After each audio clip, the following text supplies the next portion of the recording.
I mean, I want to get to that, but I also want to pick up on something you started with, which is, I agree with you that we shouldn't be shocked with shocks anymore, and sort of with everything that's gone in the last 2 decades.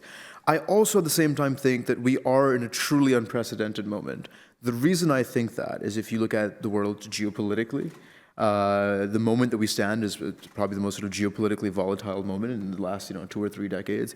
Economically, in the last 2 or 3 weeks, we've seen a complete upheaval of sort of the rules-based world trading order that existed 1972 onwards, right? I think April 2nd will go down in history as the date that was the beginning of the end. Technologically, you have an artificial intelligence revolution that I'd say remarkably few people understand, but what everybody knows is it's going to upend most industries significantly over the next 5 years. So that confluence of different shocks coming together at the same time, I think does put business leaders in a uniquely precarious situation about sort of communicating their long-term position. And then I agree with you, Leo, about sort of the role of middle managers. And I think one of the reasons that they're often the barrier is because of something called Goodhart's Law. Goodhart's Law is the idea that when your object of measurement becomes your target, it becomes an irrelevant target,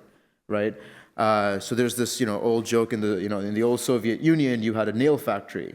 They used to make nails, and then so the Soviet Union said, you have to make as many nails as possible. That's the only target is number.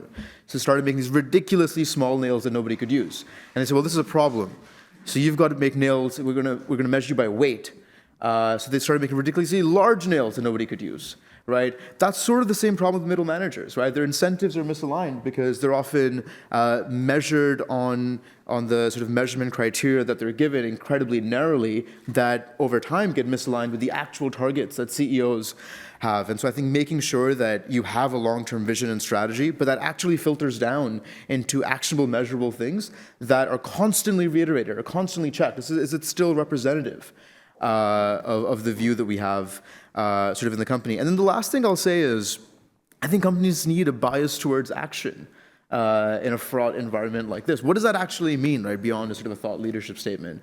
I was really inspired. I came across this a couple of years ago, this example of Jeff Bezos, the founder of Amazon. And he talked about how in his company, it's a lot harder to say no than it is to say yes. The reason that is when a middle manager comes to you with an idea, if you want to say yes, you can do that immediately. If you want to say no, you have to write a one-page memo that has to be circulated to the entire team and the board. So that what that means is you can't just dismiss ideas because you don't have the time, because they're not immediately urgent, because you don't have a personal conviction. You have to really evaluate everything for its content, and you have to bring in lots of other people into discussion. So those are a few things I think CEOs should be thinking about.